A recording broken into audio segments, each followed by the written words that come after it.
Dzień dobry Państwu. Poranna rozmowa telewizji w Polsce.pl z naszym gościem, politykiem partii Porozumienia, a więc i Zjednoczonej Prawicy, ale także lekarzem, wieloletnim urzędnikiem służby zdrowia, który jest też krytykiem obecnej strategii rządowej walki z pandemią. Z nami właśnie już na łączach pan poseł Andrzej Sośnierz. Witam serdecznie.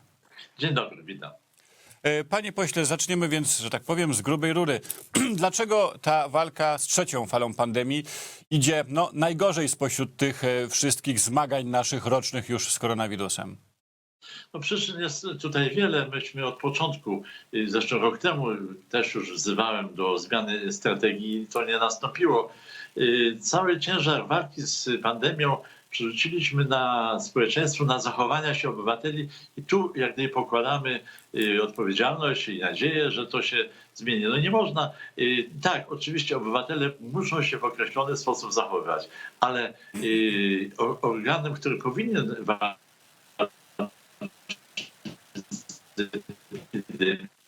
konkretnego organa. I tutaj od początku była duża bierność w zakresie zachowań. Począwszy od tego, że sanepid nie został na tyle wzmocniony kadrowo, żeby był zdolny do prowadzenia wywiadów epidemiologicznych. Nie rozbudowaliśmy właściwie bazę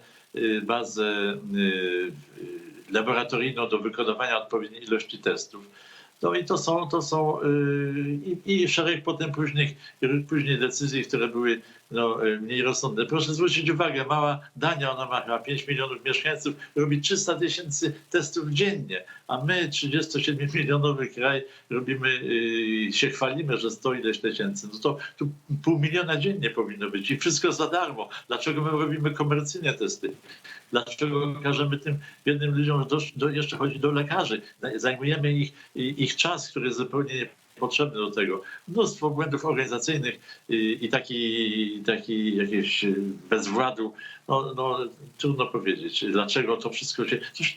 To jest końcowym rezultatem tej działalności jest właśnie taki przebieg trzeciej fali, bo z fali na falę przechodzimy coraz gorzej. Tą trzecią przechodzimy chyba najgorzej w Europie, na pewno na świecie chyba też. Panie pośle, to są bardzo mocne słowa, ale pan ma swoją koncepcję walki z pandemią, o którą teraz zapytam. Będę prosił o przedstawienie tutaj pańskiej idei na tę strategię. Tylko chciałbym właśnie zaznaczyć, że na przykład testowanie na potęgę, jak pan wspomniał o przykładzie duńskim, nie jest uznane powszechnie za najlepszą metodę. Niektórzy amerykańscy, nowojorscy badacze na przykład twierdzą, że to tylko właściwie objawowych należy testować, zwłaszcza w tych dużych społeczeństwach. Dania 5-milionowa jest nieco inna. Koncepcji na świecie na walkę z pandemią jest bardzo wiele. Od Szwecji po całkowite lockdowny, jakie były na przykład rok temu w Polsce. Jest szalenie szeroki wachlarz tych metod, czasami wykluczających się nawzajem. A jaką pan metodę proponowałby na walkę z pandemią koronawirusa? Całkowitego lockdownu w Polsce nie było nigdy. Natomiast jeśli patrzmy na rezultaty. Są państwa, gdzie to się nam w tej chwili nawet nie śni, gdzie nie ma epidemii, gdzie właściwie ona przebiega tam kilka przypadków dziennie albo żaden dziennie. No to są Australia, Nowa Zelandia, Korea, tam trochę czasem więcej, Tajwan, oczywiście wyspy łatwiej, ale w Danii też już niewiele, tam kilkanaście dziennie, więc można, patrząc na rezultaty, trzeba wyciągać wnioski z tych przykładów, które są skuteczne. Większość państw europejskich działa nieskutecznie i to są działania trochę udawane. My do tej grupy niestety należymy. I wcale nie zabiegałem o to, żebyśmy właśnie byli tam, gdzie jesteśmy, tylko żebyśmy wzięli przykład z tych państw, które sobie dały radę. I o co tu chodzi? Niektóre metody są już w tej chwili nie do zastosowania, przynajmniej od razu.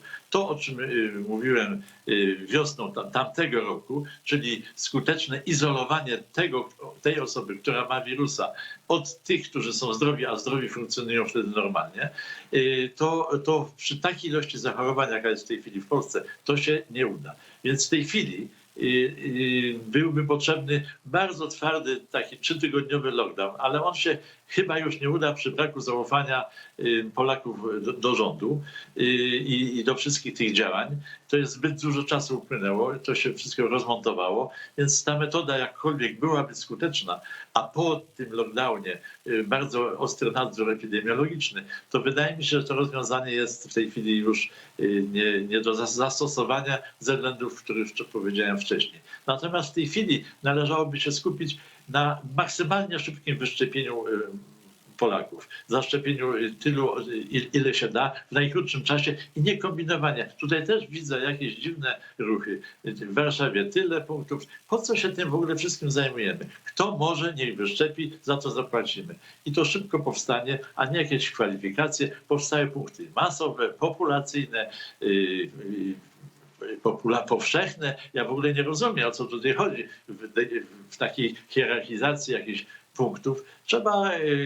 Trzeba to było, to oczywiście, żeby najpowszechniej to było dostępne w każdym miejscu i za to płacimy, tak jak w tej chwili chyba tam 61 czy 2 zł za szczepienie i to by zadziałało, ale my się znów bawimy w jakieś kwalifikacje, jednemu miastu pozwolimy, drugiemu nie pozwolimy. No o co tutaj chodzi? Po co my tak to wszystko komplikujemy i mnożymy procedury administracyjne? Więc teraz jak najszybciej wyszczepić, bo i tak przechorowaliśmy już tak intensywnie, że przypuszczam, że kilkanaście milionów Polaków już miało kontakt z wirusem. Jeszcze jak dołożymy do tego 5, 6, 7 milionów zaszczepionych, no to uzyskamy zbliżymy się do tej wartości, kiedy epidemia sama zacznie wygasać. Stąd chyba uzasadniony optymizm, że latem prawdopodobnie zaczniemy wracać do normalności, ale to tylko dzięki temu, że tak przechorujemy, że już po prostu mało kogo będzie zakażać.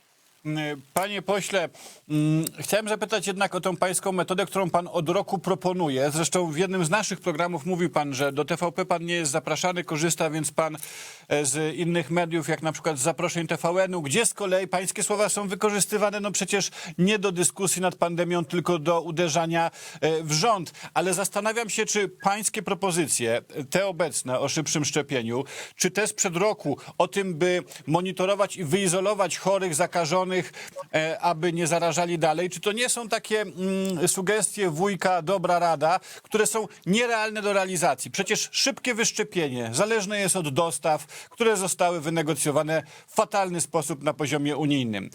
Co do wyizolowania zakażonych poprzez, nie wiem, czy monitoring, przez aplikację, czy przez wzmocnienie sanepidu, to... Panie pośle, jeden pacjent zero we Włoszech potrafił rozwalić cały północny kraj. Przecież ta Lombardia, te dramatyczne sceny wzięły się z tego, że jeden niewychwycony pacjent zero, który wrócił z Chin, pozarażał setki, a może tysiące osób. Więc czy te pańskie sugestie nie są tylko polityczne? Czy mają jakieś merytoryczne, twarde podłoże, które byłoby faktycznie do zrealizowania w Polsce? No są kraje, które sobie skutecznie jednak dały radę. Nowa Zelandia, właściwie tam pani premier wygrała wybory dzięki temu, że skutecznie zadziałał tam rząd, a nie społeczeństwo. A jak tam jak to zrobiono w takim razie w Nowej Zelandii? Dokładnie tak, jak właśnie mówię. No skuteczne izolowanie, skuteczne działanie prewencyjne, bo obywatele mogą rzeczywiście założyć maskę, schować się w domu, to należy do ich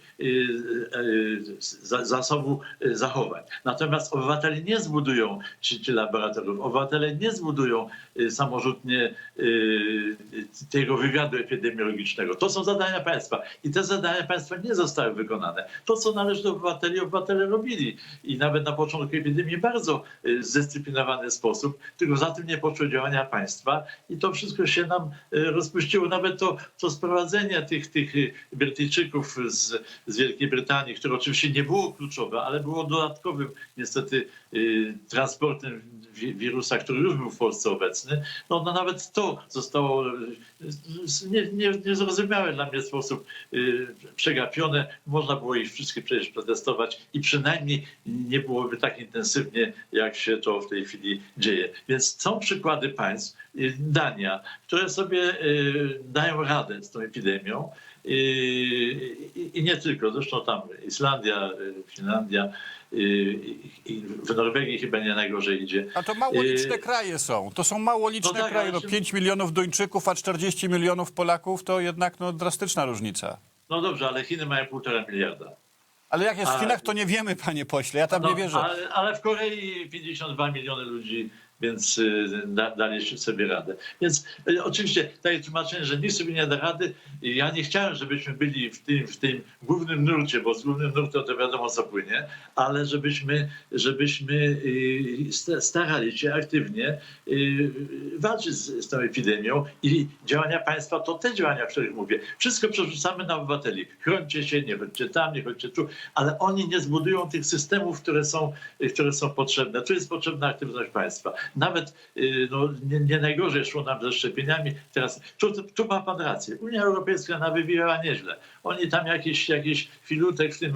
Kto tam swoją drogą, dlaczego tam nikt nie odpowiada za to?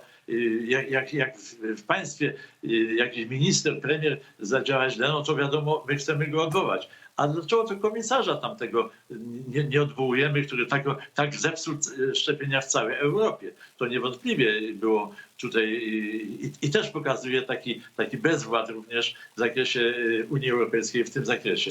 Ale to już minęło.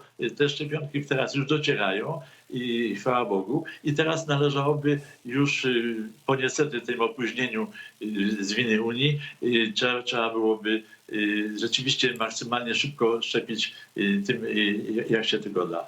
Panie pośle, zastanawiam się, jaki jest wkład polityków wszystkich opcji jednak w to fiasko walki z pandemią. Konfederacja wzywa do otwierania lokali, Lewica do wychodzenia młodzieży w ramach strajku kobiet. Ta niepewność większości rządowej, do której też się państwo z porozumienia przyczyniacie, sprawia, że rząd nie ma odwagi do pewnych śmiałych kroków, bo na przykład kwestia tych Brytyjczyków sprowadzanych na święta Polaków z Wielkiej Brytanii, no to też rząd stara się w jakiś sposób dyskutować ze społeczeństwem, a wy w Sejmie z każdej strony w takie krytykanstwo wpadacie, co jednak osłabia, sam pan o tym powiedział na początku rozmowy, zaufanie do instytucji państwa.